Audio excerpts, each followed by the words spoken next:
Well, are we ready to begin? Can you hear me better now? Is this okay? Okay, well, welcome to Crosley Bridge Club here, and it's great to have you and to have repeat customers, I might add. So a little bit about introductions first. I'll start with myself. You asked me about my background. And so my name is Michael Nissler, and I have been playing bridge the better part of 20 years. I didn't get an opportunity to start at a young age, but my parents, when I was dating, they said, well, if you want to do things with us, you better learn how to play bridge. And so my girlfriend, fiance, and then wife, we learned bridge from my parents. And when I started off, it was difficult. You know, they would kind of do just little basics, but I didn't really have any books, or I didn't know what I was doing. I was kind of like Bambi in the headlights sometimes. What do I bid? What do I play? And it was kind of like, as I mentioned to you about my golf game, is that, you know, sometimes they just hit the ball and say, just play a card, Michael. Just make a bid. You know, I didn't know what to do. But I went on a cruise ship, and they had duplicate bridge, and it kind of exposed me to this big range of game of cards of bridge. And so, you know, I started doing this thing. I started getting some of these bridge books.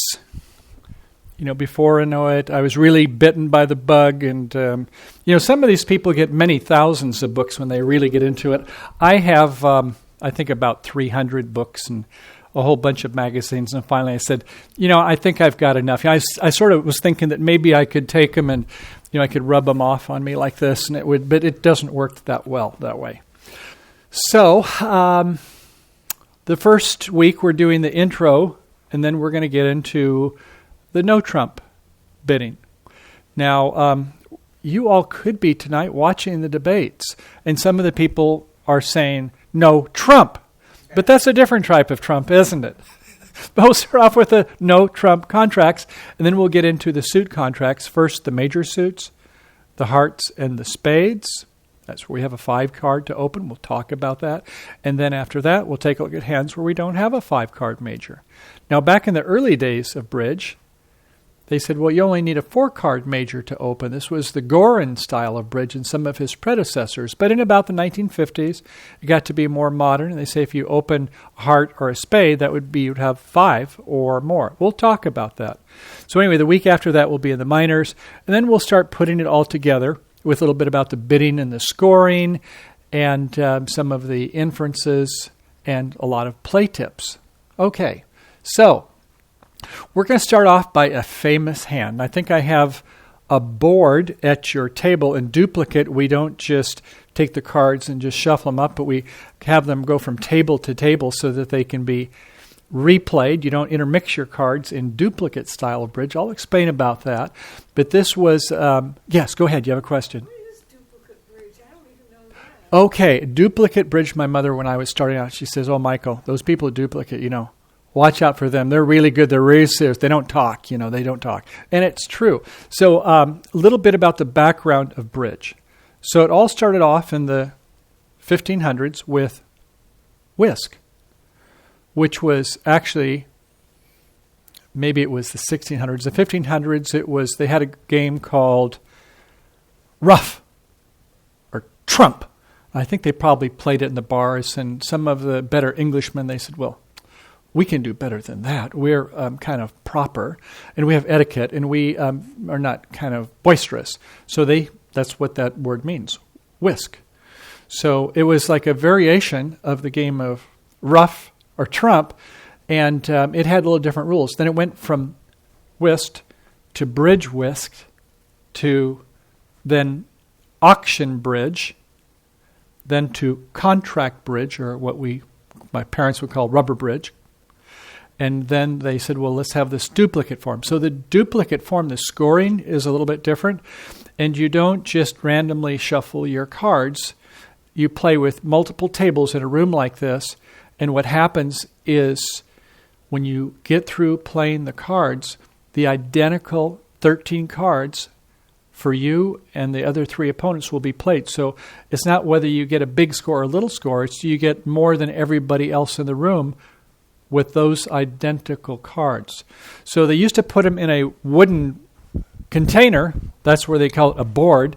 Now you see they're kind of plastic, or I have some over here that we'll see in a little bit that when you're on a cruise ship or something, you don't want to like bring them along.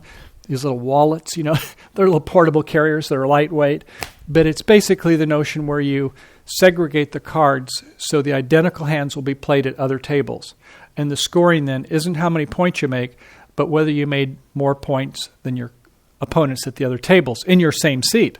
Okay? So you don't move, just the cards move. It turns out, the cards move from table to table. Yeah, the people in north and south typically, they stay, and the east-west are the ones that move. It can depend. If there's only 5 or 6 tables, sometimes everybody moves around. But anyway, I'll get more into that later on in the class. But great question. Thank you. So anyway, we're going to talk about a famous hand. This was actually in the Time magazine in 1953. And whoops, what did I do? I hit the wrong button, I think. There we go. And so this person, the famous person, and let me know if you know who it is. I'll give you some more tips. This person was going to West Point. He was playing 6 nights a week, and he was really hooked into the game of bridge. He did this for 5 months. And so he was playing with a famous partner. One of the people who was legendary for bridge and actually had conventions named after him was Oswald Jacoby. And if you've heard of the Jacoby transfer or the Jacoby two-row trump, he invented some of these very popular conventions that were played. And so this person who was playing with him from West Point, he played in a slam contract. Now, we'll later on talk about contracts, but if you bid slam contract, it says you'll take 12 out of 13 tricks. A grand slam is 13 out of 13. Boy, you think I can take them all, which doesn't happen that often. Maybe if you were playing 25 or 30 hands, you might have a hand that makes a slam. And this person bid slam on this hand. And we talked about their partner, and we're going to take a look now at a simulation. Now, if you go ahead and take your cards out of that board, right there where you are, the north and south, they're going to have the hands. Now, Oswald Jacoby was in the north hand. And go ahead and pull out your cards out of the board. Now, I think all of you understand how to sort your cards by suits. Clubs, diamonds, hearts, spades. Remember that they're alphabetical. C is low, and then that's clubs. D for diamonds is next up. H for hearts is higher than that. And then S for spades is the highest. So if you can't remember that, just think of club feet, diamond in your hand from bottom to top. Hearts is above where your diamond ring is.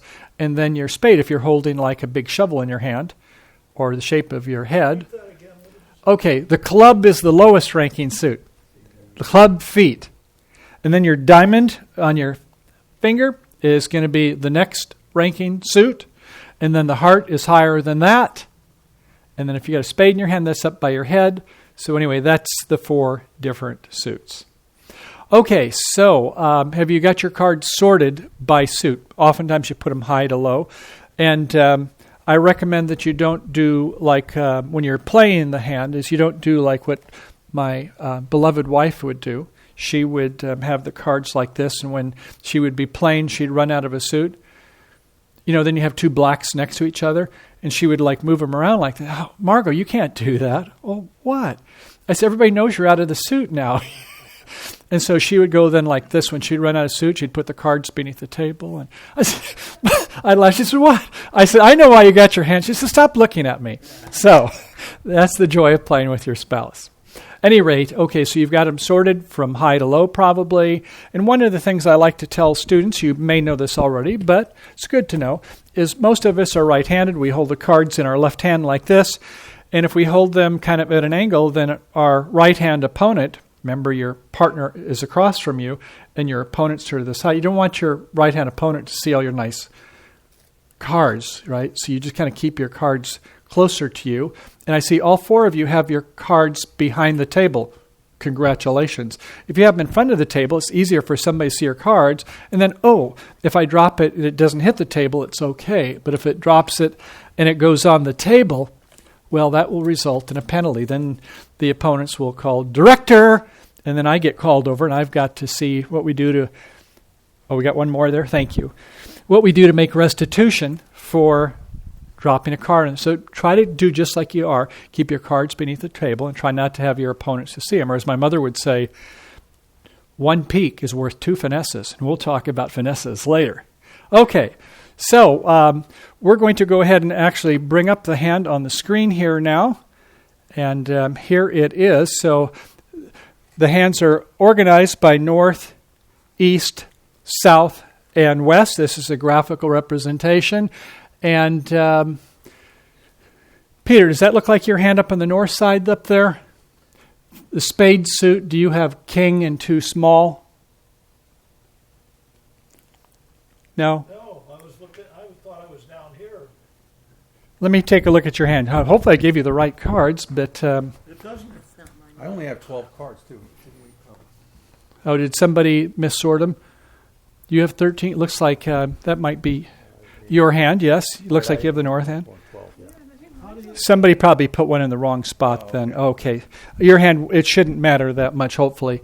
But that's one thing we start off with, is to make sure you have 13 cards. I tell you, there's nothing worse than when you've got like a slam hand and you get down the last couple of cards and someone says, well, you got 14 cards and you don't get your slam bonus. What are the X's? Okay, it means non-important cards. So rather than to say a 7 and a 3, I just put it that way. I just want to show this for the bidding, though. So the bidding went like this. The person who had the north hand, they have 5 hearts, and they said, I'll bid 1 heart. And I'm going to turn off the light so you can see it better. And the person over here passed. I didn't show that bid. The person in the south hand, I guess we can't really see it all, can we? I think I see what's going on here. Let's see if I do this. Will it make it easier to see? Nope. Just one moment.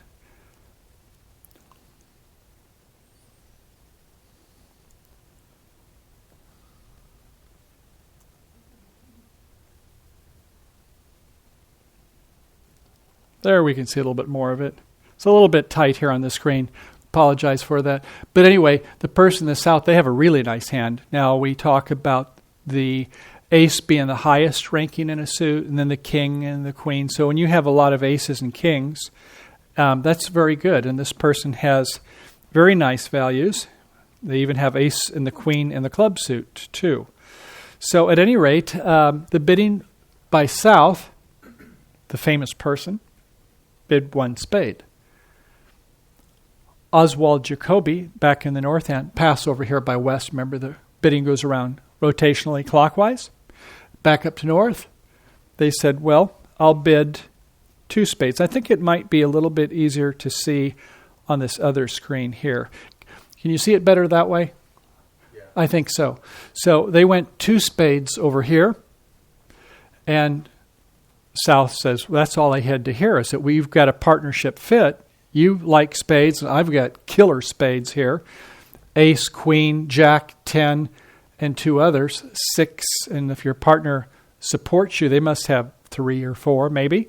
So after hearing that, this person said, well, I think we have a chance for slam. I think we can maybe take 12 of the 13 tricks. So they made a special bid we'll learn about in a little bit later in the class. But essentially, this person in the 1930s, he was a insurance executive, manager, and he had this idea on how to see if you can make slam by asking your partner, how many aces do you have?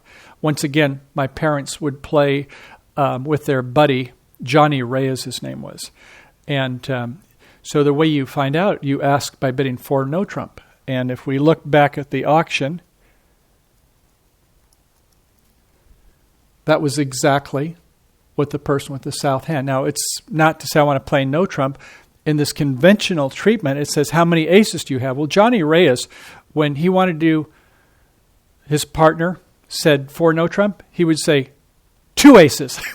You're not supposed to say that. It's a coded system of meaning. And if you take a look at the north hand, they have, 1 ace, don't they? The first step is no aces. Diamonds is the next bid. Remember, it starts clubs, diamonds, hearts, spades. Diamonds says, I have 1 ace. And so they said, I bid 5 diamonds. It's Johnny Reyes would just tell his wife, Flo, One ace. We're not allowed to say it that way, right? Anyway, after 5 diamonds, then the person in south said, I am going to bid 6 spades. I think we can make 12 of the 13 tricks. Now, what's this 6 versus 12? Well, it's assumed that you can always, whoever has the auction can make 6 plus 1. This goes all the way back to the whist days. You know, if you have 13 cards, you don't like say you start at 7. That's just like 6 plus 1, as we'll see in a little bit. So he said I can make 12 of the 13 tricks. Do you have any idea who this was? Somebody very famous, a politician in the 1950s. I would say Dwight Eisenhower. You are right. Hey, Dwight Eisenhower, very good. And so Dwight Eisenhower had this hand, and now it's time to play. And so we'll go ahead and follow along here, if you will, and see how the line of play was. Can I ask a question? You sure can. In the bidding, is there any advantage or disadvantage to bidding the slam, or do you even bid the slam? I will talk about that, and it's a great question. This is just to get people excited about the game. But that's okay. We're going to jump ahead. And the answer is that when you bid to get in 3/4 of the tricks, that is, of the cards, like in war, when you win one, that's like a trick, and you win a second one, you got 2 tricks. They call it a trick. And if you can win 10 of the 13 in a major suit, we'll talk about that, hearts or spades, then you would get a game bonus. But if you want to do 2 more above than that, then you get a slam bonus. Much more points for slams. The great question. And I will definitely get into that. This is just a tease. So the opening lead, this person was the declarer. They were the first person named this suit, weren't they? They named spades. Nobody else called spades before. So this person is the declarer. That means they're the one who wants to play the hand, and that means the person to their left, over here in west, is the one who has to make the opening lead. You know, that's the honor. It is if you have saying, I will go ahead and play this hand, then the opening lead comes to you, which is kind of nice, isn't it? You get to see 3 people play before you play. On the other hand, you don't get to start the play, they get to start. So it's a kind of give and take. Okay, now, after the opening lead is played, then this person no longer plays their hand. They're called the dummy. And how did this come about? Once a days, again, back in the whist days, is that they had that variation of bridge whist where I think it was some Indians, some French Foreign Legion or something like that. They were over in India, and they thought, well, we've only got 3 people to play. Oh, we need a 4th person to play. And they said, well, how about if we just put the remaining 13 cards with 52 cards in the deck, right? 13 cards per suit, 4 suits. So we'll just put the other 13 down, and we'll all kind of play that as the 4th person. It stuck through the days of bridge. That's where we get it from. So this becomes the cards everybody can see. Those cards are tabled after the opening lead has been made, and now we can go ahead and look at our cards, and we can look at these other 13. So isn't that fascinating? Everybody gets to see 26 cards. South gets to see their partner's cards once the opening lead has been made. Over here in West, once you make the opening lead, you can see 26 cards. Over here in East, partner of West, right? They can now see 26. So it's kind of, you can start to make some inferences based upon, oh, there's 26. I wonder what the other 13 and 13, the other 26 has got going on. So, okay, so the opening lead was a 9 of diamonds to the 10 to the ace. Dwight Eisenhower played a king? Why didn't he play his 5 or 4? Huh. Well, the queen and the jack are good, aren't they? So maybe if he wanted to be sure that he didn't get somehow locked in this hand, he had some way to get up to this other hand, he unblocked is what he did. We'll learn about that later. It seems kind of weird, doesn't it? But what he has in mind is he's trying to get some extra tricks to make this contract, and we'll see his line of play. Okay, so he's won the first with the ace of diamonds over in the east, and then the east player comes back with a club, jack. Well, now Dwight has to say, who's got the king? Did they lead away from the king? Was the king in this hand? Or might the king be in my left-hand opponent's hand? boy, they've already won one. If I play the queen at steward, I think I'll go up with the ace. I'm not going to risk. It's called the finesse. They tried to finesse him to see if they could get him to play the queen rather than ace. But he didn't bite. He's already lost one. If he loses another, he's lost two. He can never make a slam contract. Once you played that card and you lose it, you can't make it. So, okay, he goes up with the ace. Fine. So now he needs to make his plan. That's one of the first things we do is we make our plan. And he's thinking, well, I guess that I could try finessing the heart. You know, if the queen is over here, then I guess I could make an extra one there. But what if the queen is over in this hand? Well, that won't work. And he thought, well, you know, maybe what I can do, I've got 5 and 2 is 7 hearts. How many cards are in a suit? 13. 7 from 13? 6. So the opponents, they may have 3 in one hand and 3 in the other. That would be good, provided you can get to that north hand. Or maybe it's 4 and 2. You find out sooner or later that 36% chance, 1 in 3, that it's 3 and 3, and 50% chance, 48% actually, that it's 4 and 2. So he's going to hope that he can have enough entries to this hand is his strategy. So what he does is he plays the trump first of all. Now he has 9 trump, right? He has 6 in the south hand and 3 in the north hand. 9 from 13 leaves 4. And they could be either 2-2, 3-1, or 4-0. 2-2, 40% of the time. 3-1, 50% of the time. 4-0, I'm going home. No, 10% of the time is 4-0. You hope that doesn't happen against you. But he plays, and they both follow. How many do they have left? They had 4 to start. They played 2. They got 2 left. Good, Mike. So he plays it again. They both follow. Oh, okay. 40% of the time, they're 2-2. It was 2-2. Great. Got all the trump out. Now I can go ahead and try doing the heart things. They cannot take away any of my high cards because I have got all of the trump out. Remember, this is a trump contract, spades. Okay, he next then comes with a heart. Doesn't try the finesse. If he tried the finesse, what would have happened? If he played to the jack, it would have lost to the queen. He would have gone down. Instead, he says, no, I'm going to try something else. He wins with the king. He plays the ace. They both follow. How many hearts have been played so far? 4 first time? 4 a second? Right? 8. An easier way to keep track of it, though, we had 5 and 2, didn't we? We had 5 in the north, 2 in the south. So we had 7. They played 1 round, that's 2. They played 2 rounds, it's 4. How many do they have left?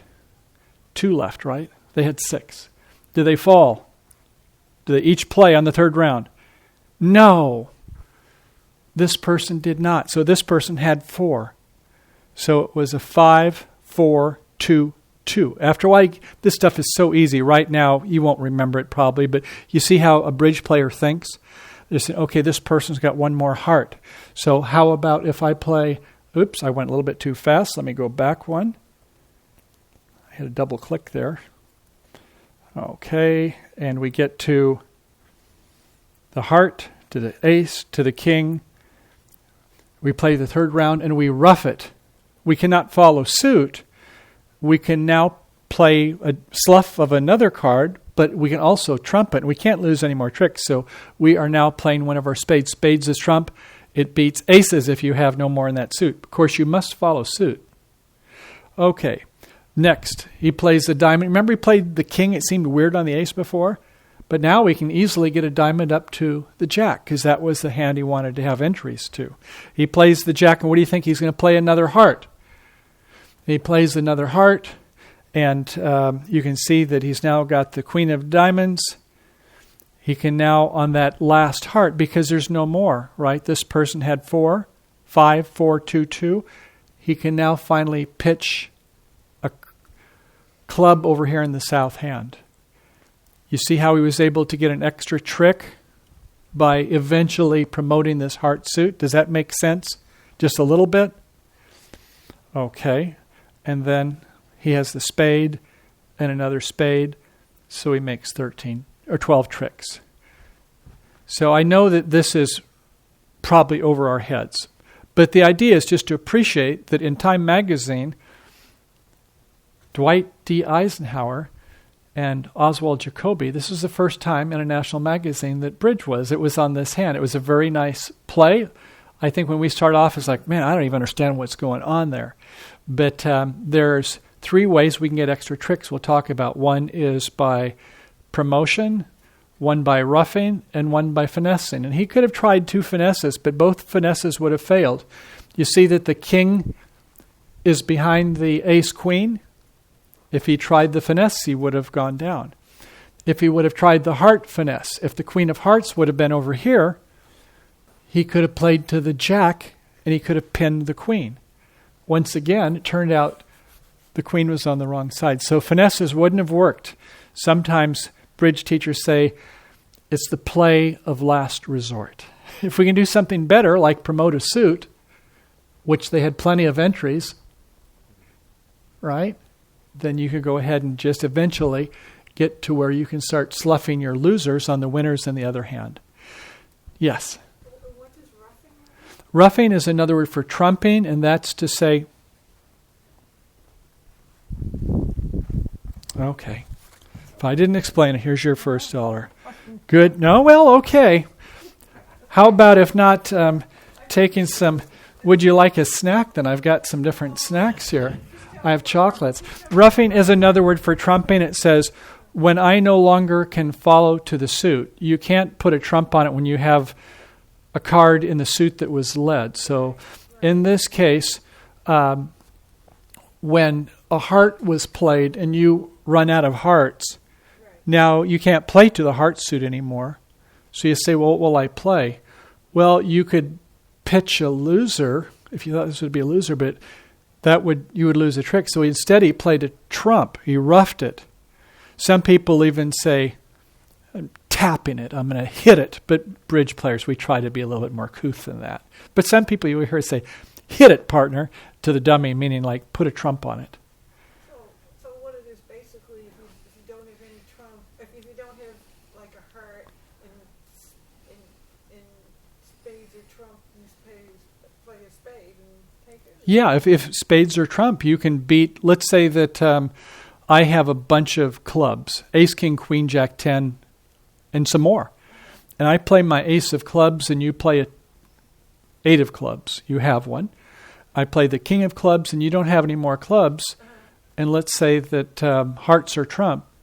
You could put a heart on my king of hearts and my king would not win the trick because you have hearts as the trump suit. But that's called roughing. That's called roughing. Trumping or roughing is what it's called, yes. But as I say, with the elections going on, some people may not want to call it trumping. They may want to call it roughing. But roughing it is a very common term that's used. Okay. So anyway, this wasn't really part of the lesson, but I hope it maybe gives you a sense on how people that are advanced, how they play. We saw how the rotation of the cards are played. We saw a little bit about how the bidding was done. We saw the line of play that was done. And so I hope that gives you just a little feel. And Peter, do you have a question? Roughing versus trumping. Same thing. It's the same thing. Just different words. I want to ask. Yeah. It isn't that trumping, you get the trump card, you play it, and usually win it if you're ahead of everybody. Whereas roughing would be you're not being able to play in the suit, but you don't trump, you play something non-trump. Well, not quite. No, that's a good question. And so trumping or roughing are synonymous. Playing trump means everybody plays a trump suit. But when you say I'm roughing or trumping, that means I no longer have the suit that's being played.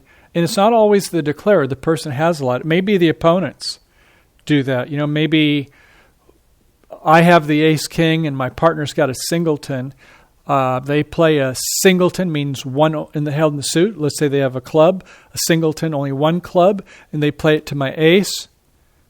Then I play the king, and that holds. And my partner doesn't play a club anymore. Well, partner, you got any clubs? You're allowed to ask that question. No clubs, partner, thank you. Oh, okay. You know the opponents must have clubs. Then you play a third one. You have the ace, the king, and let's say a 7.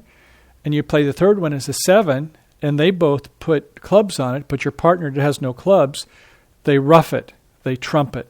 Either word you want to use. Did that answer your question? Okay, good question.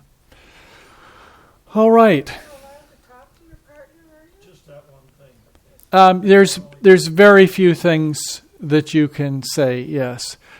You can also say like your lead partner or your play partner, things like that. But you have very few words that you're allowed to talk about in the auction. Any question? Is there something to start? Yeah, and when you have the opening lead, sometimes it's like, oh, I got kind of sleepy. I'm not sure whose contract it is, and you can, to ask, I'm on lead, what is the final contract? The final contract is 3 no trump by the south. It's 6 spades by the south in this case. Well, if it's in the south, then I'm over in the west. It must be my lead. I lead towards my right-hand opponent. And that's a question you can ask, is that to ask basically you're on lead. And by another way of saying is that, partner, do you have any questions before I make my lead?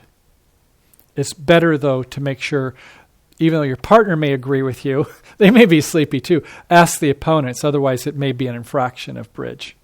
Does that make sense? Okay, so let's take a look at a quick example here. This is about bidding. We'll say that the opponents remain silent during this auction. And we're on slide number 5, by the way. And they like their heart suit. They got some pretty good cards here. We'll talk about how to evaluate them very soon. And they open 1 heart. Their north passes over in east. Their partner says, well, I've got 3 hearts, and I think I've barely got enough points. I'll go 2 hearts. They bid 2 hearts. South passes, goes back to the hand over here in the west, and they say 4 hearts. Now, why didn't they say 3 hearts or 5 hearts? Well, once you get to 4 hearts, as we'll find out, is when you can get a bonus in the major. So 4 hearts is enough. So we'll look later about why they bid 4 hearts. But how many losers do you think this hand will have? Will they have any heart losers? So is that listed clubs, diamonds, hearts? That is, thank you. Yes, starts from the top. And let's see if I have something that's an illustration. Here's a game that was played a couple of days ago. And I just didn't have enough room on that piece of paper. But if you look there, you'll see how it shows the spade symbol, and then the heart symbol, then the diamond symbol, and then the club symbol. Are we okay with that?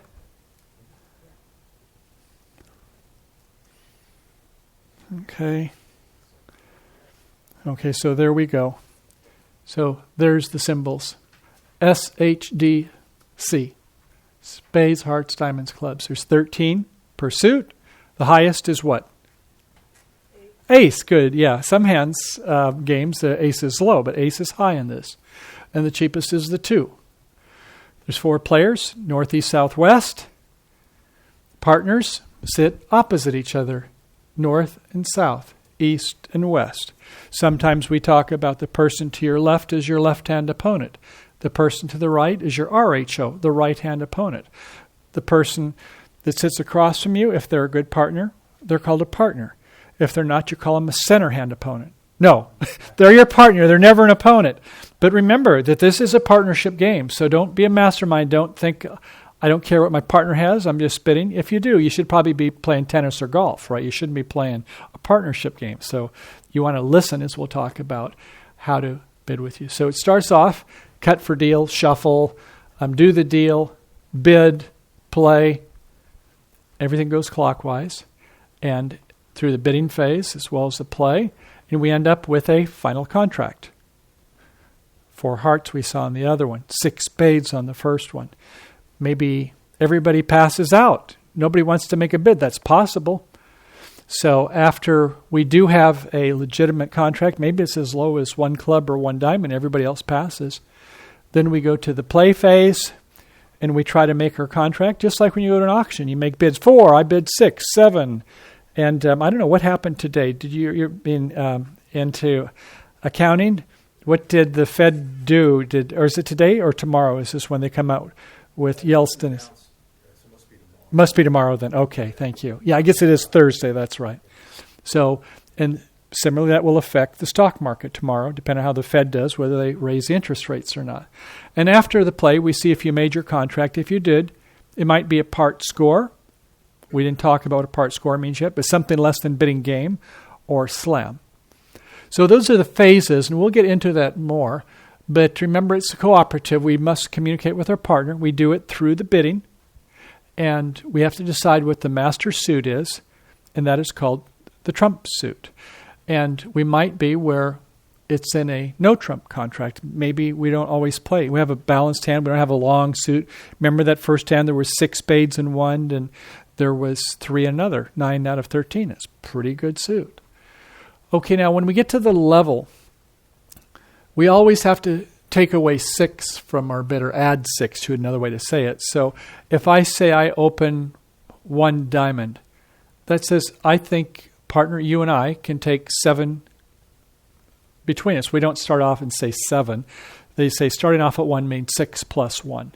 And when we had that 6 spade contract, that would be 6 plus 1. Let's see.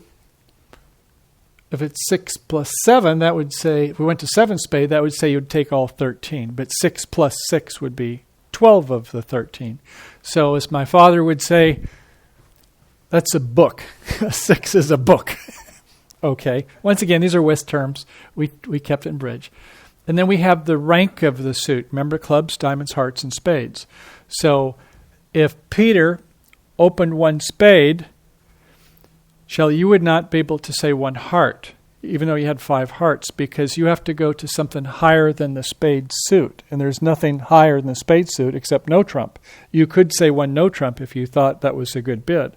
But if you wanted to bid hearts, you would have to go at the 2 or the 3 level.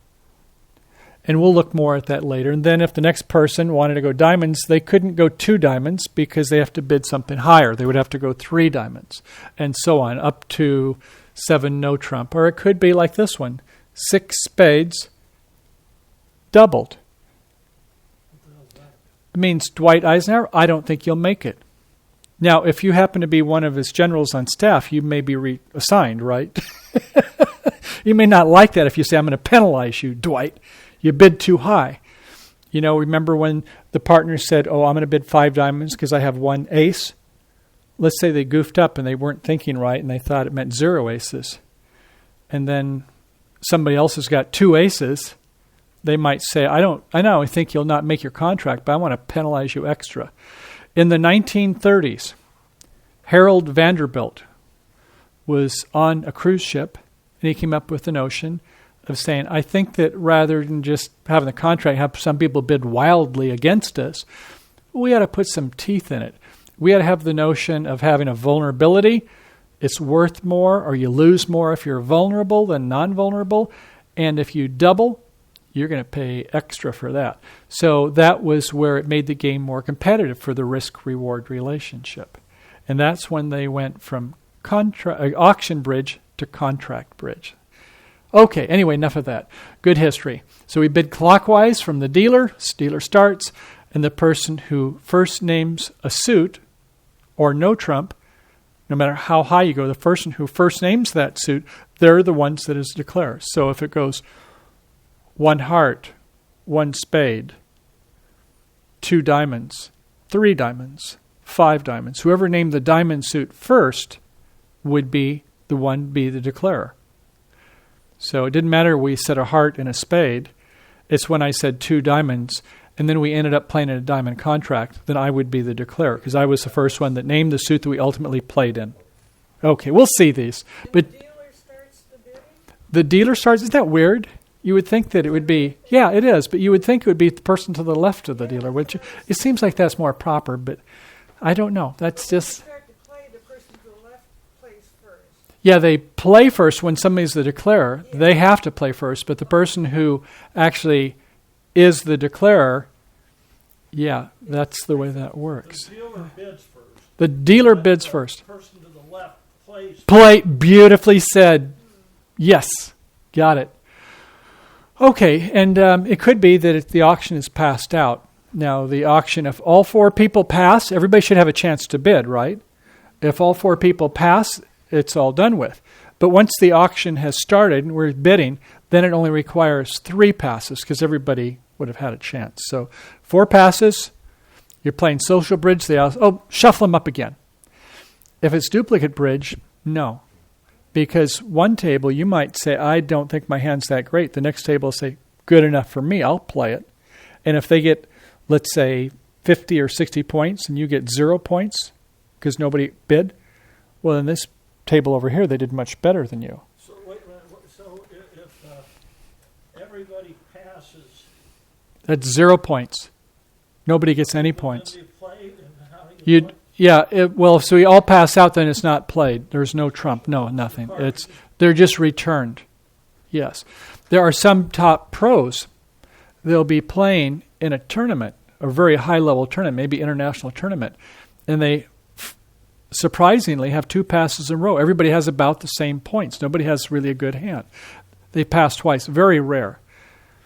They better do it very slowly, or the other table might say, why aren't they bidding? So they might take some time, even though they've passed out. It's not like, we want some cards, So it makes some inferences when you put the cards back in there very quickly. People look for this. Yes? Okay, so if everybody passes, does the same person deal again? Some people say yes. Other people say the deal goes to the left. You've lost the honor of dealing again. It really only happens in contract bridge. And there is a law book for contract if you really get into this thing. And that's one of the things that they normally say is house rules. So if we're playing at your house and you say, at my house, we will deal again. And at somebody else's house, they say, no, the deal passes to the left, clockwise. It varies. All right, so once again, we saw this 1 heart, 2 hearts, 4 hearts, all pass. And it looks to me like you're not going to lose any hearts. You have 8 hearts. The opponents have 5. You have the top 3. So unless they're 4-1 against you, remember they have 5. Unless they're 4-1, most of the time they're 3-2, you'll get the the jack the third time around. So you're going to make all the hearts. Looks like you could lose a diamond here. You're going to lose a club. And how about the spade suit? Are you going to lose a spade suit or not? This top one is the spades.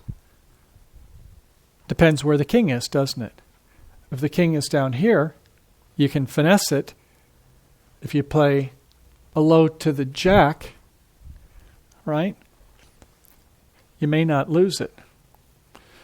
But if they play the king, then you're certainly going to take the ace and win the next 2. But if they hold it, well, it depends who's got the 10, doesn't it? It doesn't look like we have the 10. So it can vary, can't it, sometimes, when you try the finesse strategy. Okay, just a little bit there. Situational awareness. There are 40 points in the deck. We'll talk about that, or the pack as it's sometimes called. And we have different shapes of the hand. Spades, hearts, diamonds, clubs, or else longest suit to the next longest suit. You'll remember this later, Peter. You'll say, that hand I had, it had 5 hearts. It had 3 diamonds. What else did it have? Do you remember? Had a couple of clubs. So it had a 5-3-3-2 shape. Okay, that's a pretty common one also. But we'll look at the shape. You remember your hand what the shape was? You had 6 spades, didn't you? Yeah. So we will get to look at those. 6-3-2-2 was the shape. Once you start getting used to these patterns, it'll just come like that. Now it's like, oh my gosh, got to remember that. Have you ever heard about people memorizing pi? Memorizing pi. 3.1415928836, blah, blah, blah, blah, blah. They do it by, it's almost like they're telling a song. They're doing it by, and we have clumping that our brain does. Chess players, they can memorize all these patterns. Same with the distribution of your cards. This will come to you pretty quick, and it makes it so much easier when you can do that. Similarly, the distribution of the suit in all 4 hands. I don't know if you remember that heart suit, but you had 5 hearts. You had that ace, king, jack 5 times in your hand. And then the person behind you had queen 10 4 times. And then the other 2 hands had 2. So it was a 5-4-2-2 is the way the 13 cards. So you can take a look at the 13 cards in your hand, or you can take a look at one suit across the 4 player, because it's always 13. So in time, you will get to know about this. Right now, it's just appreciation. Okay, so over on this hand, chances to win the tricks. How many spade tricks are you going to win here? 3. And how many club tricks are you going to win? 1, it looks like. How many diamond tricks? Maybe 1. If we play it first, we probably won't win anything. But if they play it first, then we can win 1 trick. We'll see later. And in hearts, how many are we going to win? 1, yes. Now, if they, for some reason, want to start playing the ace, as my mother would say, aces only gather 2s and 3s and 4s, Michael. So you don't start with an ace unless you got the king with it, or else, thank you, thank you. You don't start with the ace with what? When it's unprotected, where you don't have the king with it, or sometimes call it a guarded suit, where you have a sequence, the ace and the king. This raises a general question about the whole thing. One of the things is that, hey, the name of the game is to win the thing. Play your strongest right away. Keep playing the strongest. Yeah, in fact, Peter, I like it when my opponents do that. They make me look smart. I'll even send a limo to go pick you up. Because if you play the ace and the king, then my jack and the queen are good. Thank you very much. No, you don't. Aces are meant to take kings. So you want to be that snake in the grass with the ace, and when you see the king come, then you play the ace on that. You want to capture at least a queen. Yeah, but sometimes if you sit there and wait to play the ace, it goes, yeah, you have to be a little careful with it. Yeah, you don't want to wait too long to take the ace. So it's kind of, it depends. But you don't normally lead an ace if you don't have a king to go with it. Unless you're playing with your future mother-in-law. That'll be good. You make her look smart. Okay, anyway, we'll get into all these things. That's just a little tip. So, okay, the aces, you have 4 and 4 chance of getting a trick with an ace unless your opponents are out of the suit, right? So that's worth 4 points.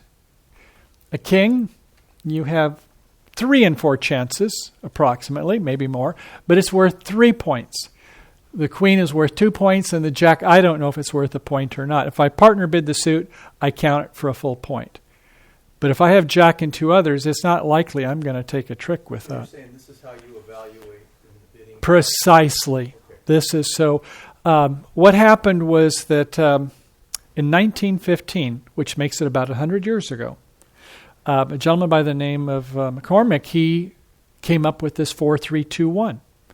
Now it's 4 suits, and there's 10 points per suit. 4 and 3 is 7, 2 is 9, and 1 is 10. So there's 40 high card points in the deck of cards.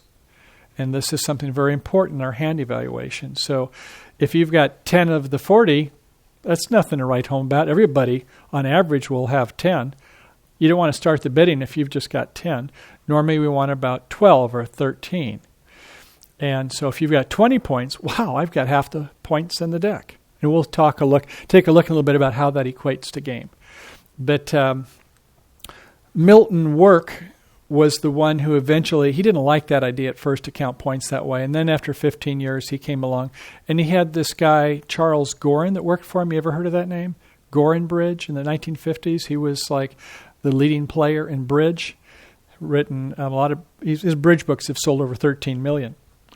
And so anyway, he adopted that finally. And so these are what we call high card points. Okay, we get some additional points, so if we have a long suit. Now let's say we have a suit with ace, king, queen, and jack. 4, 3, 2, and 1. That's 10 points. But what if you have all 13 cards in one suit? Doesn't it make sense you'll get 13 tricks if that's your trump suit? So you must get more than 10 points if it can make all the tricks. So we'll take a look at that. And essentially, for every one that you have that's longer than 4, you count yourself a distribution point. And on that very first hand, you had 6 spades, did you not? Yeah, and so that was worth more than just the high card points. It would be worth something for your 6-card suit. So you would take your high card points. Let's say it's ace, king, jack 6 times. That's ace is 4, king is 3 is 7, the jack is 8. But then you have 2 more than 4, so give yourself an extra 2. So the longer the suit, the more you add adder points. We'll get into that as we see some hands. Okay, so how many points do you see in the spade suit here? High card points. 9. How many do we have more than 4? Okay, that's 9 and 3 is 12. I'd count it as 12 points. And then over here, how many more? Another 3. 12 and 3 is 15. Is this a 5-card suit? No, it's only 4. So it looks like this would be worth 15 points the way I would value this hand. I also like the fact these are all primary honors, aces and kings, and then this queen connected to it. How many spades do you think you'll lose? Unless somebody has jack 4 times against you, you won't lose any, will you? And I doubt somebody has jack 4 against you 4 times. I doubt it. Okay, how about this hand? How many points do we have in this hand? 6. 4 and 2 more is 6. All right. Okay, ace and queens are quick tricks. Queens and jacks, some people call them quackers because it takes a long time, those slow tricks. And bridge is a tricky game because... What does that mean, slow tricks? Slow tricks means when you have queens and jacks, you got to wait till somebody plays the ace and king. You don't get to get those tricks right away. It takes a while for those to be developed, if at all. And you'll see that. I'll have some examples coming up pretty soon. So we like it when we have working honors. See how they work together? And we have length in the same suit. That's the ideal situation. Can I ask you a question? What was on the previous one there, previous slide, 4 and 4, 3 and 4? What does that mean? 4 and 4? Means 4 out of 4 chances. That's just my shorthand way of giving you a feel. Oh. It's not guaranteed. You know, it could be like Peter said, maybe you play the ace and all of a sudden somebody, your joker trumps it. They have none in that suit. You're not guaranteed, but it's pretty much guaranteed if you have the ace. It's pretty much 4 and 4 chances that you're going to get a trick. So we count that for 4. Okay. Sometimes our honors are not placed well, though. Here's the same length of the suit. 1, 2, 3, 4, 5, 6, 7. And your partner's got 2 little. You have 9. Now, they might 3-1 against you. They may not be 2-2. If they're 3-1, they're going to take 3 tricks, aren't they? It's not like that ace, king, queen. Here you've got your aces in short suits. This isn't a good thing. Wouldn't you rather have your aces and kings in the long suit? Do you see that? Because you're going to lose 3 tricks unless they fall 2-2 against you. Does that make sense? We have how many? 7? And your partner has 2 little ones. That's 9. Well, what's the 10? Just mean you have the 10. That means that's the highest card you have in the suit. Spade, okay. The 10 of spades. Okay. Shoot. How can I have 7 and it's only a 10 high? So your opponents will either get 2 or 3 in the suit. If they're 4-0, they get all 4 tricks, don't they? Ace, king, queen, and the jack. Yeah. So we would rather have our honors to be in our long suit. Wouldn't you rather have the ace, king in this suit? Yeah, if it's here, it's just unfortunate. So just to give you a feel, is when we start taking a look at how to evaluate our hands, we take a look at our length, but length has to be where we have some good honors in the suit. Okay, so be conservative when you have a misfit. Now, we don't care if we have club losers or not because we have void. So our partner's ace doesn't do as much good. Don't you wish your partner had the ace queen in this suit or spade suit? That would be great. Sometimes it doesn't work out. In the bidding, you have to try to make some determinations on this. So we said when you get something longer than 4 cards in a suit, 1, 2, 3, 4, we count 1 point for everything more. I wouldn't do it when it's only a 10 high because the suit is a lousy suit. Okay, we'll get into that. You'll get the hang of it. So each suit has ace, king, queen, jack. That's up to 10 high card points. There's 4 suits. There's 40 high card points in the deck. Okay, we get some extra points. If you have something more than a 4-card suit, like 5 or longer, we can add a point or 2. And if we have an extra trump, if we have 9 in the trump suit, that might be worth even more because we can do more roughing, more trumping if the opponents play a suit. If we have more in trump, then we've got less in the side suits. Okay. Remember, you have a partner, so don't get focused on your 13 paste boards. Paste boards is another name for cards they used to call them. They're kind of pasty boards. So consider listening to the auction and seeing what everybody else is doing. Yes? You had at the previous slide, you had a void. Isn't that worth something? Is there any value in that? Yeah, according to Charles Gorin, he said, we can go beyond my boss did. Milton Work says, yeah, okay, eventually high card points, fine. We'll count that, fine. And Charles Gorin says, I think we should count points for shortness.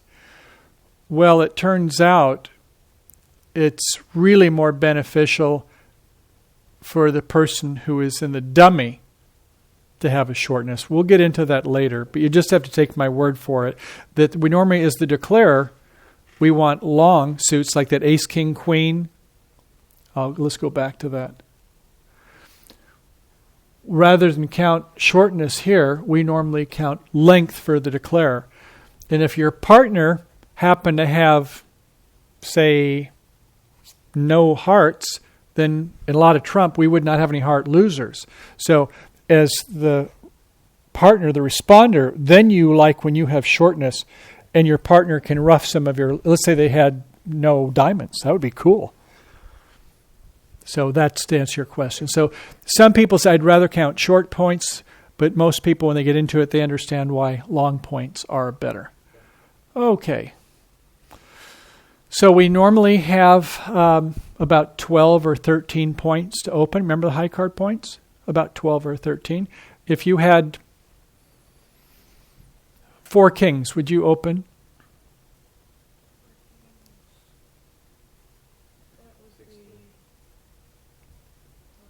12. So, yeah, I think 4 kings you would open. Now, in your workbook there, you'll find that it says should be 13 points. For novices, that's maybe okay because they maybe don't play quite as well. But I tell you, everyone in this room, they got 12 points. They're going to be opening.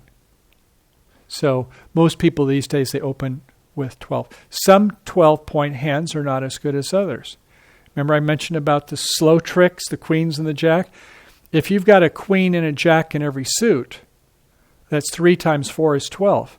I don't think that's as good as having 4 kings because those are slow tricks. It'll take a long time before you'll get anything with your... So if I had like queens and jacks in all 4 suits, I wouldn't open that. But if I had 4 kings, I would open it. We'll learn more about the value of primary honors, aces and kings. Okay, if you have about 2/3 of the 40 points, yes? Back there, that's 6 to respond. 6 plus to respond. Right. So that's something I need to know. Is that a firm rule? For instance, if you have less than 6, you should pass? Yes. Yep. Yes. Okay. And if you have 6 plus, you probably should respond in some manner. Yes. Now, if your partner opens 3 no trump and you've got 6 points, well, unless you're going to get a slam, make 12. And you're not going to get 12, I don't think. Sometimes once you're already to the objective, fine. But no, normally if I've got 19 or 20 points and I open 1 club and you pass with 6 points, and I thought, oh, we missed our game. Partner, why didn't you respond? You've got 6 points. I'm playing in 1 club and we could have made 3 no trump and got a game bonus. Come on, partner. Come on. Everybody else in the room has got 3 no trump. Okay, so I just need a 6. 6 points. 6 plus. 6 points. You always should respond, and if you got less than 6, it's okay to Yeah, yes, that's right. Although, let's say there were 4 jacks and 1 queen, I don't know. I don't know if that's going to get too many tricks. That's the problem with this thing. It's just like the law. There's always some. That's right. Yes, there is. And that's the great part of bridge is that, there's no guarantee. You don't know how the jury's going to vote. It's just like the California lottery, right? Okay, so anyway, if you have about 2/3 or about 25 or 26 points and you're in no trump or a major suit, you can get a game bonus. We'll talk about that more. Okay. The bidding ladder. We talked about the progression at the 1 level. You open 1 club. Peter can overcall 1 diamond. He could go 2 diamonds if he wanted, but he can just go 1 diamond. It's your bid. You want to go 1 heart, then it could be 1 spade. But if it was like it went 1 club and then the overcall was 1 spade, you can no longer go 1 heart. You'd have to go at the 2 level, 2 hearts. Yes? For instance, you start there 1 club and then you respond 1 diamond. There's something you may jump more than you need to, like 2 diamonds. Yes. What is that signaling? That's signaling something. Well, you said you might go 2 diamonds. Now, when you're playing contract bridge, people will do that. 1 club, 2 diamonds. Well, we should not use an inflection like 2 diamonds. We should say 2 diamonds. In other words, when we use inflections or we go 2 diamonds, yeah, we're supposed to make, it's not like poker. We can have all these inferences. This is the Queensberry rules, right? We're going to be proper. It's like the whist days. We use etiquette. So we would just use a normal tone and inflection. We would not use gestures and mannerisms. But you could make a jump bid to answer your question. And that's where the duplicate, see, notice how we have the bidding box? So you can't do that. Yes. You can't actually say it. I've had sometimes where an opponent, though, where they make a special bid, and as they get ready to make a bid, they'll go like this. You can't be like looking and like, do you know this is conventional? You're not supposed to do that. But yeah, that's a good question. So when you make a jump bid, it may mean that you have an extra strong hand. In fact, some people would argue that when you had that 1 heart bid that you made before, that the partner, Dwight, with 18 points, 17 plus 1 distribution, because he had a long suit, didn't he? So he should have maybe said 2 spades, 1 heart, 2 spades. But he went 1 spade. But when you jump, oftentimes it's called a strong jump shift, showing 17 points. Strong jump shift.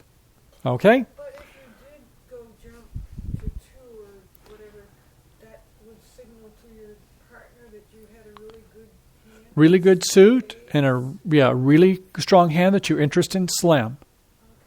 Okay? Now, some people these days, very modern, they say, I'll make it like a preempt. I want to play it where it's weak. And you're like, well, which is it? But you have to have these agreements with your partner. But traditional bridge is strong. We'll get into these later on in the course. So That raising it, in other words, instead of 1 diamond, you go 2 diamonds.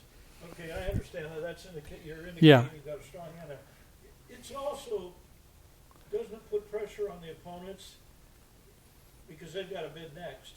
yeah. Now here's the question: Are the opponents bidding, or is the opponent overcalling 2?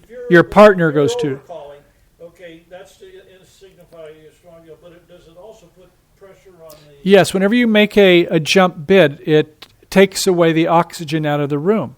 So let's say it goes 1 diamond over in the west, and then the person in the north says, 1 club, and the person in the north says 3 diamonds. Oh my gosh. They didn't say 1 diamond. They didn't say 2 diamond. They maybe got a long diamond suit and little else. Now you can't bid except for 3 hearts or 3 spades or 3 no trump or something. So yeah, some people use those bids obstructively, preemptively. We'll get into those though. Anyway, so that's the 1 level bidding ladder. And then the 2 level, after 1 no trump, you would either have to go 2 clubs, 2 diamonds, 2 somethings, right? It goes up. At the 3 level, same thing. So this is, sometimes they call this the bidding ladder. We'll get used to that. But when we start off, sometimes we make an insufficient bid. I, as a director, all the time get calls. Yes, how may I help? This person made an insufficient bid. The bidding maybe was at 2 hearts, and the next person came around and they went 2 diamonds. Well, no, you'd have to go 3 diamonds. because you can't go to a lower ranking suit at the same level. It always has to be a higher ranking suit. Okay. The other calls, there is pass. Some people say that's the best bid in bridge. Sometimes not. The double, which says, basically, I doubt it. I think I'm going to penalize you. And then if one person doubles, the next person, the opponent, can redouble. You can't double your partner, of course, and you can't redouble your partner's double. But you can always double the opponents if you think they can't make it or some other special agreement. What is the second one, that double? Redouble. Does that increase the penalty? It increases it, yes. Have you ever played backgammon? They have the doubling cube. I had some people, when I was telling you about my background when I was in computers, another job I didn't tell you about, where I was a computer hardware group, and I was in Chicago for some training. And these people were from New York also going to this training, and they played backgammon. And what they would play for, something even better than money. You've ever heard of time, talents, and treasures? Time. They would play for time. You would play a game of backgammon, and when you lost an 11-point game, you were slave for 1 hour. Now, these are guys in their 20s. Well, I want you to wash my car, shine my shoes. Oh, the bathroom, it looks really bad. They really played this game seriously. And that meant 11 games to see who was going to be a slave. But after you got ahead of ways, you say, well, I think I'm going to make the game double. The game's now worth 2. Wow, geez, I want to make it 2? It looks like I am going to lose. Now I'll concede the game. But maybe they say, well, I think I can not only do 2, I double it back to you for 4. And the next person, I'll double it back to you for 8. You can go all the way up to 64. In bridge, that used to be the way it was done too. And eventually, they said ixnay on the redouble a. And so they said once it gets to a redoubled, meaning 4 times as much, that's as high as you can go. But you see that in some other games, the notion of the double and redouble. Increasing the penalty. And if you make it, increasing the rewards. Okay, and I didn't mention a lot, but the opponents may compete. The first hand you saw, 1 heart, 1 spade, 2 spades, 4 no trump, 5 diamonds, 6 spades. The opponents just pass throughout. But some cases, the opponents like to compete. Okay, so the minimum opener, a minimum hand would be 12 to 14 points. Just everybody should be able to have 10 points if there's 40 in the deck. So about a king extra, 3 points extra, that would be a minimum opener. So if they jump by 3 or 4 each time, if this is 13 and this is 16, doesn't that go up by 3? So a medium opener, this is getting to be a better hand, right? Getting much better. Maximum hand, 19 to 21. Well, 20 points is half the points in the deck, you bet. How about even better than that, the supermax? That would be 22 points or more. You just about know you can get to game. You've got such a lot of points. And for the responder, a minimum, you want to make a bid when you've got 6 to 9 points. But what if you have a medium hand? 10 to 12 points. See how they go up by about 3 points? A maximum hand, if you have 13 points yourself, you're like an opener.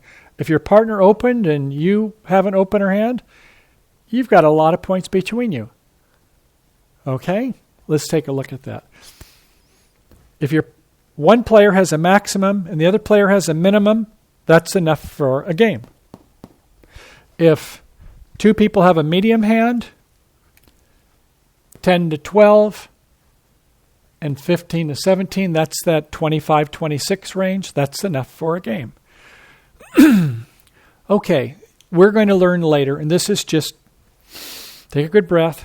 We don't have to memorize it now, but just so you get a sense for it, there are 3 types of bids. There's a sign-off bid, an invitational bid, and a forcing bid. When you saw the hand today, when it went 1 heart, 1 spade. 1 spade is forcing. Your partner bids a new suit as responder. They could have 6 points. They could have 18 points, right? It was a forcing bid. Your partner better not pass because it's a forcing bid. A new suit by partner, pass. You don't want to pass.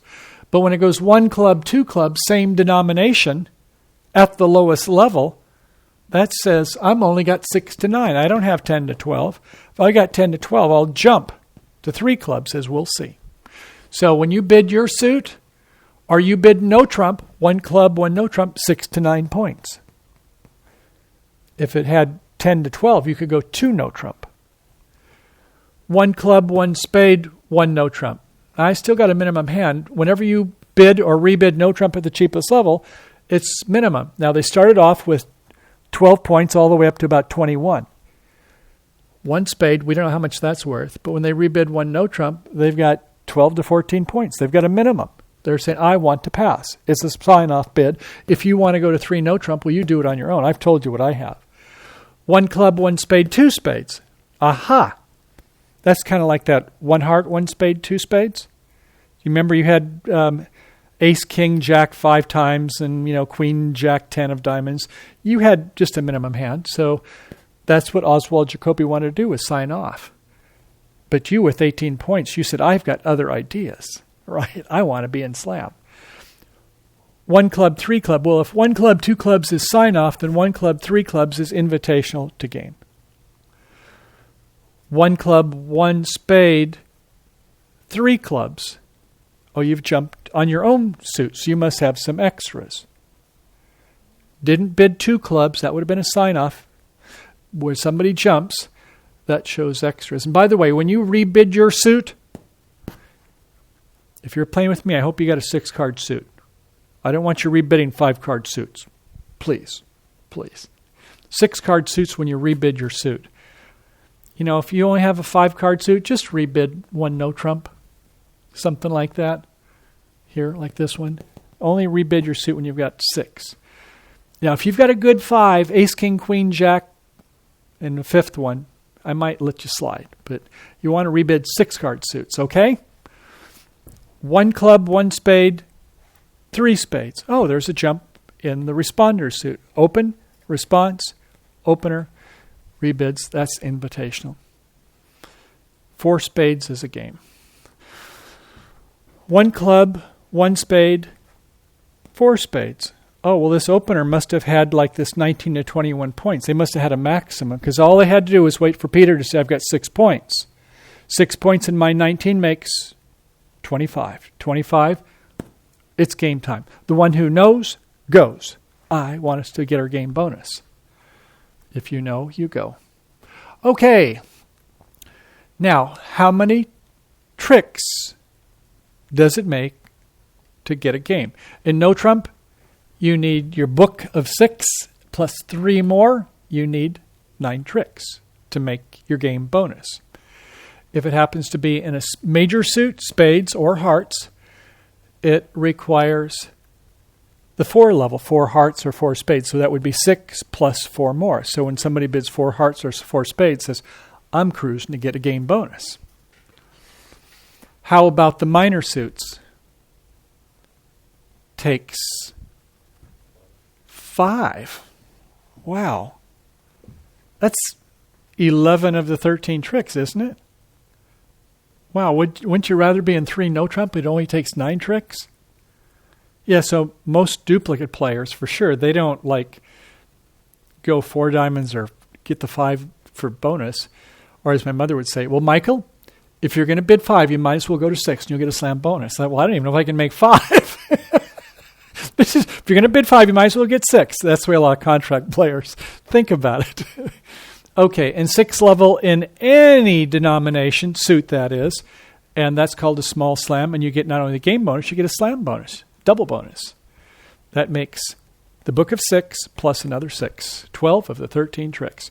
And if you're really greedy and you want to get all 13 tricks, 7 level, that is all 13, or 6 plus 7. Now, when we saw the slam hand over here, you didn't have all of them because you were missing the ace of diamonds. You recall that? The ace of diamonds was held by one of the players. So you got to make sure you have all the aces and probably all the kings, don't you think?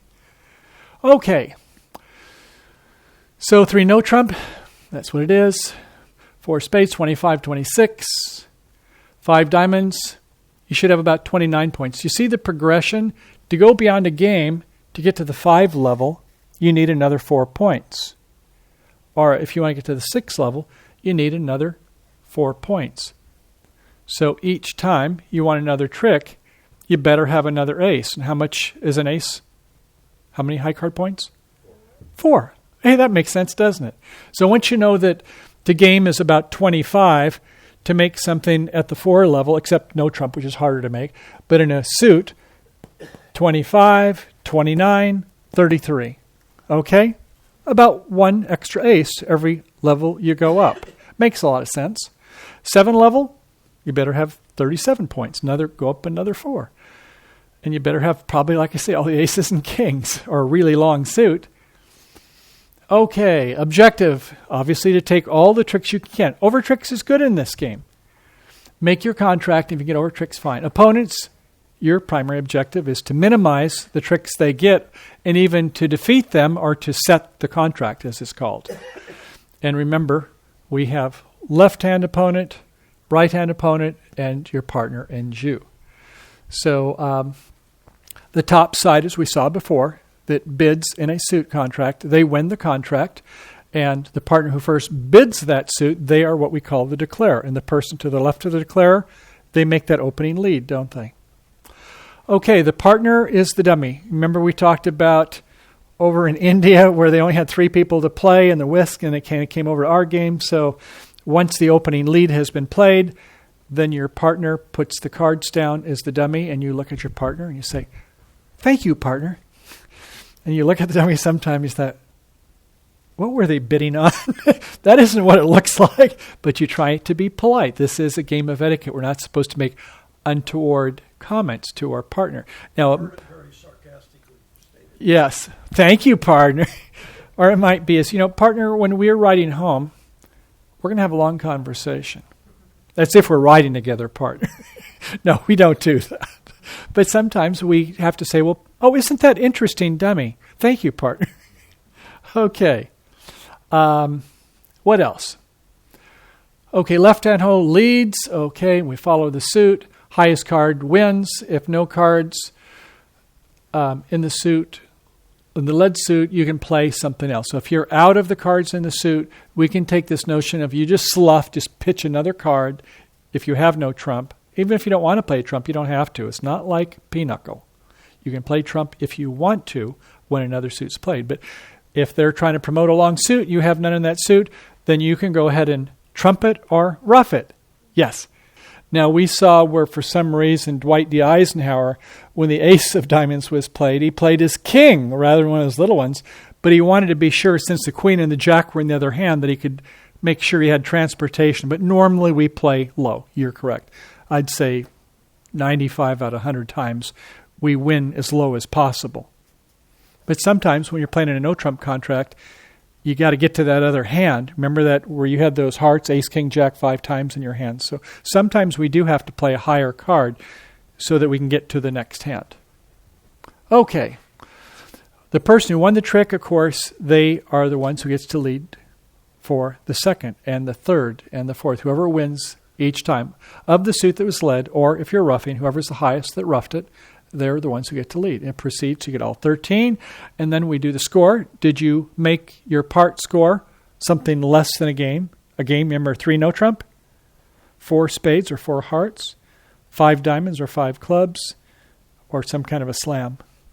If you made it, fine, you get your part score. If you get a game, you get a game bonus, or maybe get a slam bonus. If you don't make it, you get where you lose. And if they've doubled you, you lose even more.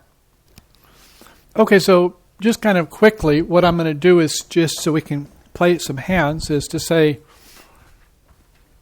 some of the strategies we oftentimes, but not always, we pull trump. Sometimes we want to do a roughing strategy first, but oftentimes. And if we have... You mean start with your game? Yeah, we normally the ace and the king. We saw that where you had the ace, the king, and the queen. And the opponents, we had 9, they had 4. They each played twice. Sometimes we have other strategies, but that's one of the ones we oftentimes do.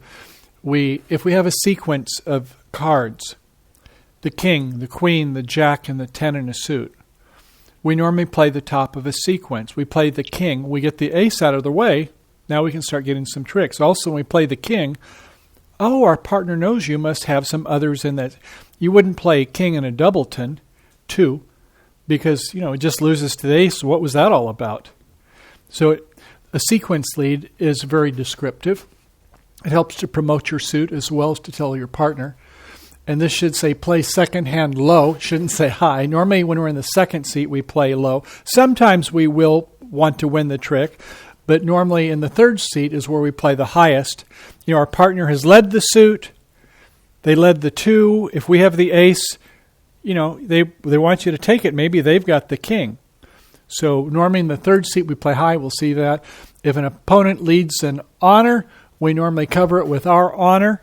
An honor is the ace, king, queen, jack, 10. So if my right-hand opponent starts with a jack of clubs, if I've got the queen of clubs, I'll normally put it on top of the jack. I'll cover the honor. We normally try to promote our long suit, and that was what Dwight D. Eisenhower, when he was trying to promote that heart suit in the dummy. What do you mean, promote? Promote means is where we had those suits that are longer than 4, 5 cards or more. That is where we like to go ahead and get extra tricks in those longer suits. We promote the suit. We bring it to the head of the class. Let's say that you happen to have the ace, king, and 5 others, 7-card suit. Let's say I have the queen and 1 other. I play my queen of clubs. They both follow. I play my little club up to your ace. They both follow. That's 8. You place the king of clubs. You get rid of their last one in the suit.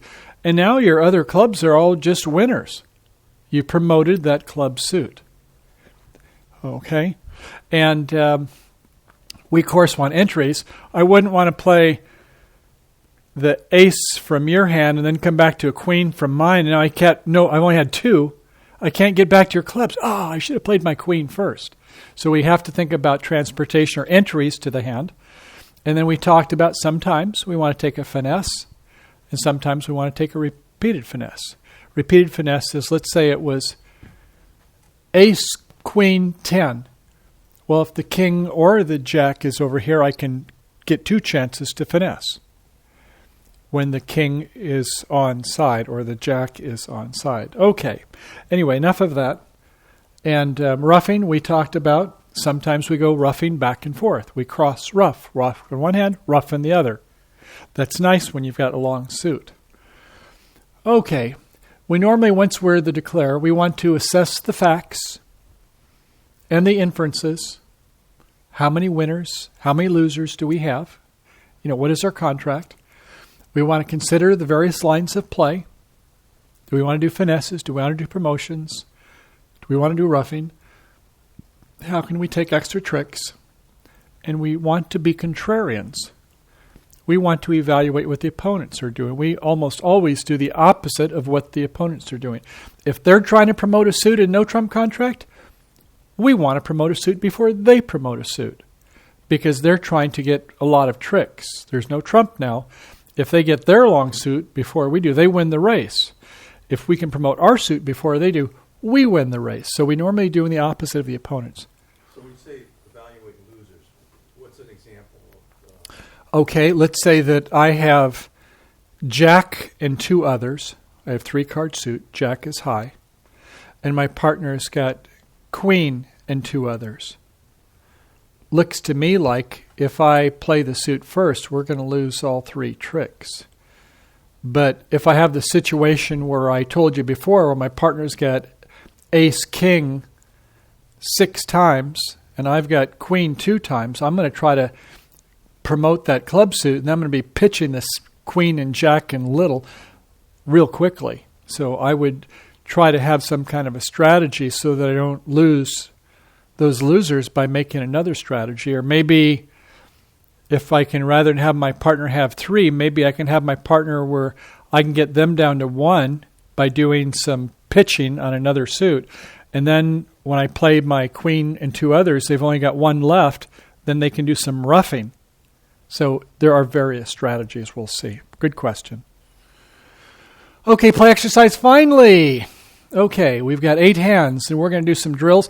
Rather than have 13 cards, to go quickly, we're going to have 8 cards per person. We're going to have the ace, king, queen, jack, and 4 little. And so here we go. Here's our first hand. Go ahead and make up that hand. Well, we'll just do this one. I think you can see what happens. How many points does the south hand have? 7. times 4, right? 28 points. Well, geez, that's about all there is, right? So even though we normally have 13 cards, I'm just showing you for these exercises, we're going to have 8 cards we're going to play. We can clearly see they're going to take all 8 tricks. This would be like a grand slam. If you can only have 8 cards in the total, they would say, I take them all. I got 28. Nobody else can take any points from me. Even if they got queens and jacks. Sorry, my primary honors take all the tricks, don't they? Okay. In this case, somebody has the queens on one side, doubletons, jack doubletons on the other side. Next one. How many points does this hand have? 4 times 4, 16. And this one? 12. Okay. If you had a way in your bidding vernacular during the bidding phase to say, I've got 16, your partner says, I've got 12. Sounds pretty good if they've got the kings, right? Okay. This case, this person has all the queens and jacks on one side. Do they take any tricks? Not in this situation. They get no tricks, even though, how many points do they have? 12. So, which would you rather have? This 12 or this 12? You see what I'm saying? Oftentimes, the primary honors can be better. Now, we've only got 2 cards per suit in this so far, but let's go ahead and get on a little bit deeper. Okay, same 12 here. Now how many points do they have in the other hand?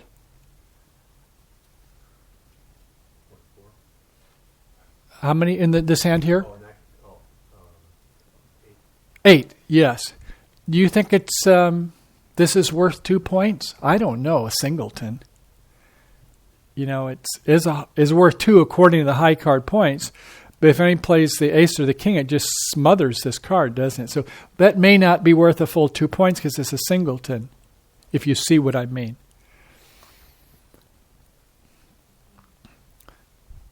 Now, this suits we kind of like because see how the kings are over here? And if we played a spade, if this person takes it with the king, provided we can somehow get back in one of the other suits, we might be able to make a finesse. Might. Are you with me so far? A finesse is where you play like a card to the hand on the other side, and if the king is in between, in this case, then you may have a chance to get an extra trick. Whereas if the king was over here, the finesse would fail. It's where you have an opening between your honor values. You see how you have an ace here and a queen there? You don't know who's got the king. If the king was over here, it would always capture your queen, wouldn't it? Why wouldn't it capture it on this side? I mean, the king. Well, if you played, let's say we had 3 spades. If I play a spade, if they go up with the king, Yeah. then next time I play a spade and I win with the queen. And I still get my ace if we had 3. That's called a finesse.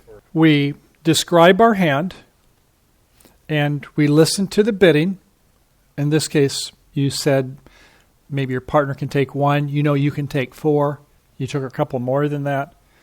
And we determine what the contract is. You need to make 5 tricks. You made your 5 and you get another extra 1. And here's another example of a hand. So how many points are in the south hand? I ask you, how many points do you see? High card points. 7 and 6, 13. How many here? Another 6, 19, 20, 24. Wow. How many are in this hand? 5. Another 4 is 9, 12. 24 and 12. How many is that? 36. It takes 33 for a small slam, 12 of 13 tricks. Do you think it can make 12 tricks? How many are they going to lose in clubs? You have the ace, king, queen, jack, no club losers, right? You have the 4 toppers there. How many in diamonds? No diamond losers, right? Heart losers, how many heart losers? None? No, you got the ace, king, queen, 3 on each side. No heart losers? See, you got the ace, the king, and the queen. And how many spade losers? 1. So you will make 12 out of 13 tricks, won't you? Does that make sense? You have 33 points between you. You can make 6 no trump contract. You get a nice big fat slam bonus. Okay. How about this hand? How many points are in the north hand? 4, 7, 8, 9, 10, 11. And how many more? 7? 18? How many in the south hand? 4, 5, 6, 7, 8. 18 and 8 makes how many? 26. Is that enough for a game? 3 no trump contract? Yeah, we said 25, 26. So does it look like you're going to make it? How many spade losers or winners? 1, 2, 3, 4. In hearts, 1, 2, 3. That brings us up to 7. 2 in diamonds is 9. 9 is what we needed for a game contract. 6 plus 3, right? To make a 3 no trump contract. And yeah, if they play clubs first, they may take the first 4 tricks, but it looks like you're okay after they take the first 4. All right? Oh, that's some interesting hand. Okay, this time East-West have all the points, don't they? And similarly, remember we said 6 to 9 is a minimum responders hand, but over here there's 4, 8, 9, 10, 11, 12, 13, 14, 15, 16. I don't know. I don't like Jack third. But if you want to count high card points, maybe it's worth a point. If my partner bids the suit, I'll give it full values. But I don't like Jack thirds. If I had Jack a 10, maybe it's worth a point, but I'm not so sure that it's going to take a trick. Jack thirds, you mean Jack and 2 others. Jack 4 times, then maybe, but not Jack third. That's just the way I count. Okay, so anyway, that will make 3 no trump the other way. And I'm not going to go over these last hands, but let's go for a wrap-up. Well, maybe I will go just for a second. This is a real interesting hand here. Notice in the south hand, look at that. All the honors. Ace, a king, a queen, a jack, and actually a 10 is considered an honor, although it's not a picture card, right? But these are all considered honor cards. Ace and a king in the diamond suit, 3 babies in the spade suit, and a singleton, stiff club. And your partner's hand has got queen, jack, 10, 5 times. In your heart suit, they have 4. But the bidding starts off by 1 spade over here. No bid. Over here, you have 9 points. 69 points, you make a call, right, Peter? Would you go 2 spades? They bid 1 spade, you go 2 spades. 2 bid. When we don't jump, we just say a minimum hand. We don't invite, we don't go 3 spades. We have a minimum hand. We'll learn about these later. 1 spade, 2 spades. Should this person bid 3 hearts is the question. I don't know. If they do, it'll be a competitive auction. Let's say they do 3 hearts. This person says 4 spades. Should this person go 5 hearts with this? Most people wouldn't. But as it turns out, they can make 4 spades here. They're not going to lose any spades. They're only going to lose 1 heart because on the second one, they can rough it, right? They can trump it. So they're only going to lose 1 heart. Do you see that when they play the second heart? There's no hearts over here, and they can trump it in the dummy hand. How many do they lose in diamonds? 2, right? They're going to lose both of these. How many in clubs? None. In fact, if they don't tackle the diamond suit, you can, remember we talked about promoting the suit? You could go ahead and pitch your diamond losers on this club suit. Do you understand what I'm saying? Okay, well, I'm going to go through it a little slower. So let's say it happens to play in 4 spades. 4 spades in the west hand. The opening lead comes from north. They play a top of a sequence. They play the queen of diamonds. It goes to a low diamond in the dummy. It goes to the king in the south hand. Another diamond is played over here. They say, well, I think I'll switch to my hearts. My hearts are good. They play the ace of hearts. A heart is played over here. A heart is played there, and a heart is played there. If they play the second heart, what happens? They play another heart. There's no more hearts over here. What will they have the dummy play if there's no hearts? A trump. Okay. They played 1 trump. There's 2 left. How many trump do they have between them?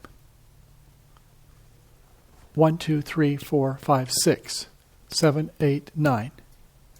They have 9. The opponents are either 2-2 or 3-1. They play 3 rounds of trump, and they get rid of these 3 trumps. Okay? Now there's no more trumps. They played 3 rounds of trump. Nobody has any more trump. They now want to play the clubs. They play the jack of clubs because the ace, king, queen is over here, right? They play the jack. It has to win. There's nothing above the jack by the opponents. They then play the 10. It wins. They play the 9. It goes over to the queen. They overtake it. That's 3 rounds of clubs. Is that correct? Okay. They then play all the rest of the clubs, madly pitching the diamond, and they only lost 1 diamond because they promoted the club suit in this hand. So this person forgot to take their king of diamonds. Like Peter says, sometimes you go to bed with an ace. Sometimes you go to bed with a king too, don't you? This person here should have been looking at the dummy hand and say, well, why did I play a second heart when they're just going to trump it anyway? I could see that because I can see the dummy. Everybody can see the dummy. So they should not have played a second heart, should they? Should have won that last diamond. So on the other hand, though, when you have these distributional hands, see how long this hand is? A long black. They've got a double fit in spades and in clubs. They have a fit twice.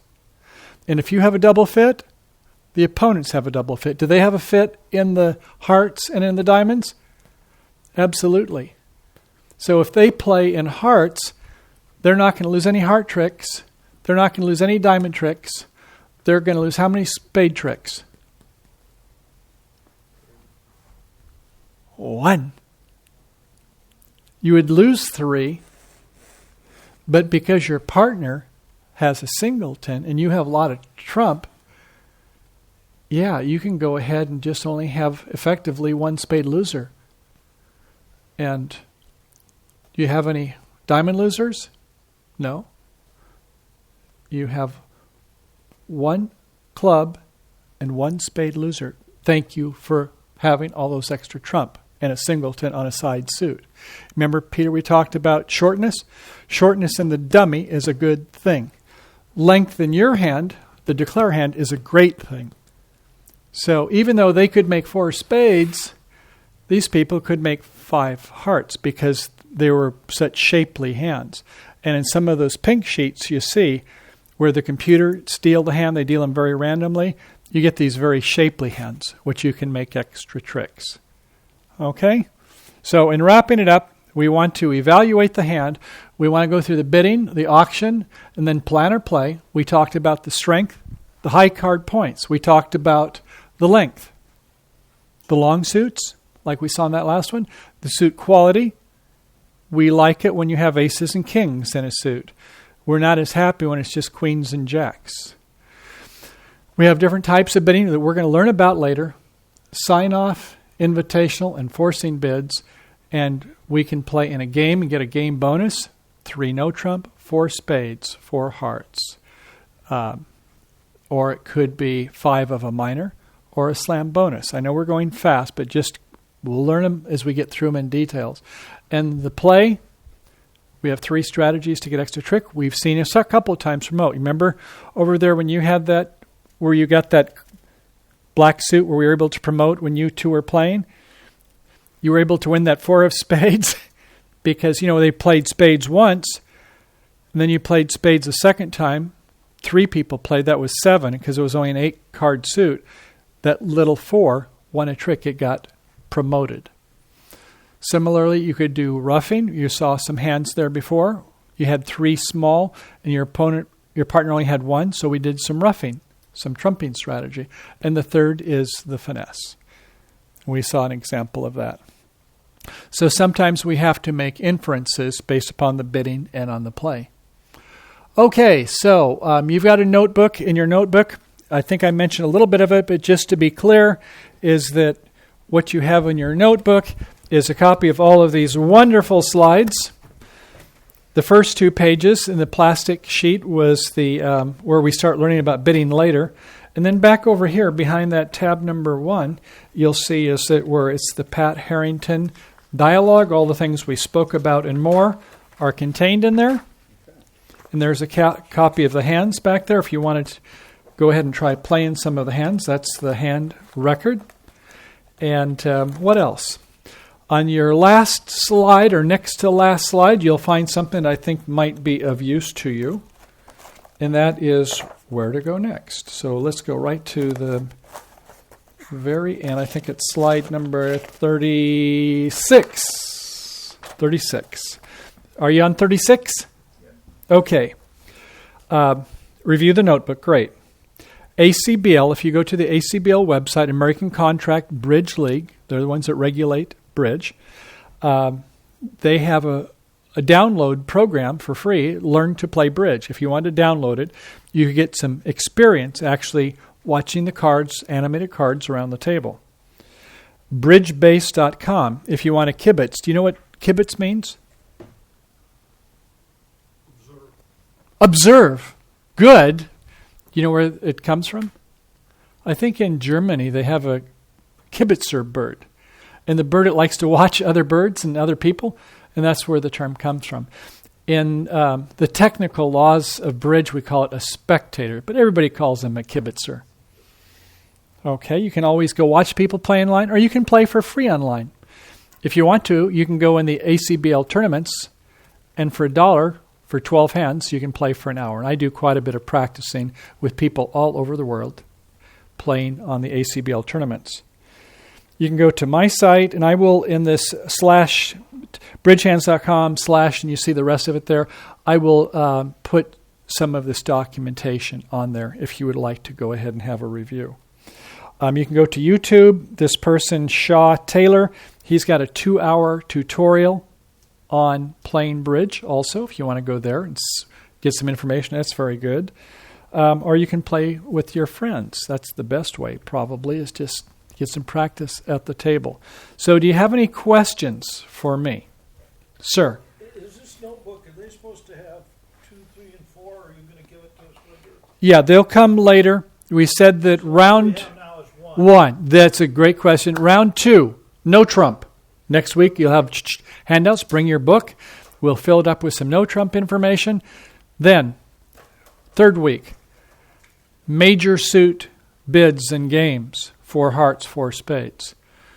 The next week, I'll be on my honeymoon. You won't see me the 4th week. I'll take off for a week. The week after that, October 4th is my big day. The week after that is when we'll go into minor suit bidding, clubs and diamonds, a little bit harder. So October 7th, we don't have it. Correct. Thank you.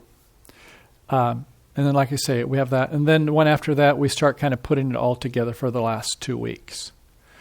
So I know that we covered a lot of information, and we want to have more time now that you are all dangerous to start playing hands. But I'm hoping that you kind of got a notion about the mechanics of the game, who's the dummy, the rotation of the play. Hopefully a little bit on the high card points. Ace 4, Kings 3, Jacks 1, and Queens 2. Queens and Jacks are not as good as aces and kings.